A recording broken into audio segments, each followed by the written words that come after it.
नाजरीन और सामीन। गुलशन बोला, आ घर चलें, कल स्कूल में बात करेंगे। दोनों घरों की तरफ चल पड़े। हैदर घर आ गया। अभी तक उसका बाप घर नहीं आया था और ना ही उसकी माँ आई थी। घर में सिर्फ इसकी बहन जरका थी जो कि चारपाई पर लेटी हुई थी। जरका ने उसे देखा तो बोली, हैदर हवेली चला जा, अम्मा ने अपनी और मेरी रोटी ले आ, बहुत भूख लगी है। अम्मा को भी देर हो गई है, शायद कोई मेहमान आ गए हों चौधरी साहब के। हैदर बोला, अच्छा मैं जाता हूँ। वो हवेली आ गया। वहाँ काफ़ी गहमा गहमी थी।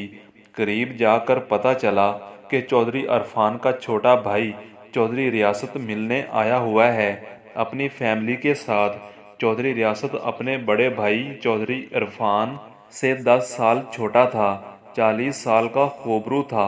उसकी बीवी तकरीबन 35 साला खूबसूरत और इंतहा जाज़िब नज़र खातून थी। उनके 2 बच्चे, एक बेटी जो 12 साल की थी, एक बेटा जो कि 9 साल का था। हैदर किचन में गया जहां उसकी माँ बर्तन समेट रही थी और छोटी चौधराइन रोमाना पास खड़ी उसे काम समझा रही थी। हैदर को देखकर रोमाना बोली, नौरीन हैदर आ गया है, इसको खाना देकर भेज दे। नौरीन बोली, जी बीबी जी। रोमाना बाहर चली गई। नौरीन ने खाना डाल कर दिया और हैदर से कहा कि तुम खाना खा लो और अपने अब्बा का जरका से कहना टू करके नीचे रख दे, कहीं बिल्ली ना खा जाए। हैदर खाना लेकर सेन से गुजर रहा था कि उसे इरम चौधरी ने बुलाया। हैदर पास गया और बोला, जी नीली बीबी। इरम को सब घर में नीली बुलाते थे। उस वक्त इरम रिक्शंदा और उनकी चाची यानी चौधरी रियासत की बीवी मेहरबानो, जिसे सब मेहरू बीबी कहते हैं, और इनके 2 बच्चे बैठे हुए थे। मेहर बोली, नीली ये लड़का कौन है? नीली बोली, आंटी आपने नहीं पहचाना? मेहरू आंखें सुड़कते हुए बोली, अरे ये तो नौरीन का बेटा हैदर लगता है। नीली बोली, आंटी ये वही है, इतनी जल्दी बड़ा हो गया है, ये तो बिल्कुल छोटा सा बच्चा था। नीली, आंटी ये 10 साल का है लेकिन लगता बड़ा है। मेहरू बोली, हाँ ये तो चंदा से छोटा है मगर लगता बड़ा है। चंदा उसकी 12 साला बेटी का नाम था, बेटे का नाम फराज था। नीली बोली, आंटी ऐसा ही है।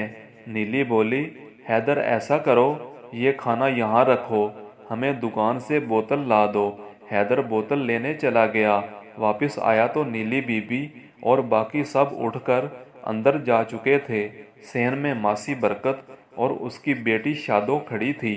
हैदर ने बोतल वाला शापर मासी बरकत की तरफ किया और बोला, मासी ये नीली बीबी को दे दें। मासी बरकत ने शादो से कहा, ये हैदर से पकड़ ले और अंदर नीली बीबी को दे आ। शादो ने हाथ आगे करके शापर हैदर के हाथ से पकड़ा तो दोनों के हाथ आपस में टकराए। शादो का तो पता नहीं मगर हैदर के अंदर तक करंट दौड़ गया। हैदर अपनी रोटी वहां से उठाकर हवेली से सीधा घर आ गया। जरका जाग रही थी। जरका ने कहा, इतनी देर कर दी खाना लाने में? हैदर बोला, हाँ चौधरी साहब के घर मेहमान थे, फिर नीली बीबी ने दुकान पर भेजा, वापस आकर इधर आ गया। खाना पकड़, मुझे भी दे, खुद भी खा और अब्बा का खाना टोकरे के नीचे रख दे। जरका उठी, उसे खाना देकर अपना डालकर खाना खाने लगी। खाना मेहमानों की वजह से चटपटा बना हुआ था, मज़ेदार भी था। दोनों खाना खाकर लेट गए। एक छोटा सा फर्शी पंखा लगा हुआ था। पंखे के आगे जरका की चारपाई और उसके बाद उनकी माँ, फिर फरीद की और आखिर में हैदर की चारपाई थी। दोनों बहन भाई बातें करते करते सो गए।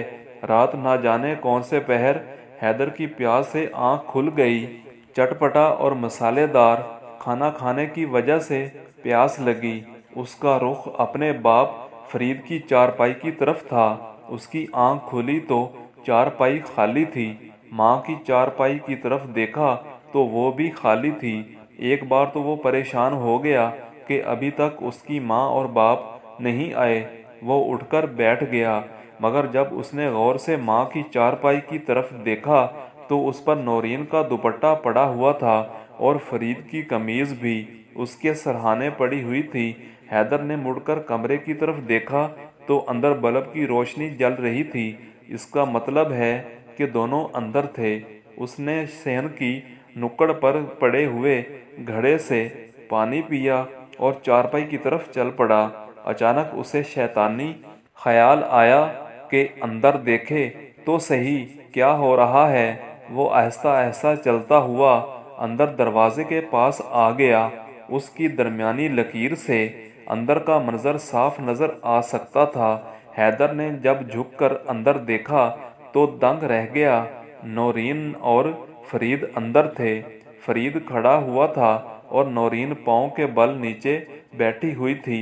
ये मंजर हैदर के लिए नया था। नौरीन बोली, बस। फरीद बोला, नहीं और करो, बहुत मज़ा आ रहा है। नौरीन बोली, फिर करवा लेना, मेरा काम करो और मुझे जाने दो, मैं बहुत थकी हुई हूँ। सामीन, इस कहानी का बकिया हिस्सा इसके बाद आने वाली वीडियो में सुनाया जाएगा। उम्मीद करता हूँ आपको हमारी ये वीडियो पसंद आई होगी। अगर आपको हमारी ये वीडियो पसंद आई हो तो प्लीज़ हमारी वीडियो को लाइक करें और हमारे चैनल को ज़रूर सब्सक्राइब करें। मिलते हैं इसके बाद आने वाली वीडियो में। तब तक के लिए अल्लाह हाफिज़।